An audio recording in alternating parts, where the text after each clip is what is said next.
ચીનના તિયાનજિન શહેરમાં આયોજિત 25મી શાંઘાઈ કોઓપરેશન ઓર્ગેનાઇઝેશન શિખર સંમેલનમાં પ્રધાનમંત્રી નરેન્દ્ર મોદીએ પ્રાદેશિક સુરક્ષા અને સહયોગ પર કેન્દ્રિત એક મજબૂત સંબોધન કર્યું. તેમણે આતંકવાદની સખત નિંદા કરી અને તેને શાંતિ માટે સૌથી મોટો ખતરો અને સમગ્ર માનવતા માટે એક સામાન્ય પડકાર ગણાવ્યો.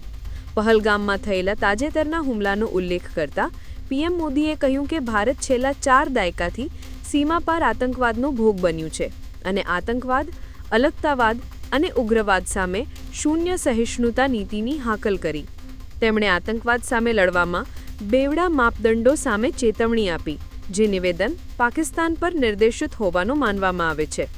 પ્રધાનમંત્રીએ સુરક્ષા, કનેક્ટિવિટી અને તકના 3 સ્તંભો પર આધારિત એસસીઓ માટે ભારતના દૃષ્ટિકોણની પણ રૂપરેખા આપી. સભ્ય દેશો વચ્ચે કનેક્ટિવિટી વધારવાની હિમાયત કરતી વખતે તેમણે રાષ્ટ્રીય સાર્વભૌમત્વનું સન્માન કરવાના મહત્વ પર ભાર મૂક્યો, જે ચીનના બેલ્ટ એન્ડ રોડ ઇનિશિયેટિવનો પરોક્ષ સંદર્ભ હતો.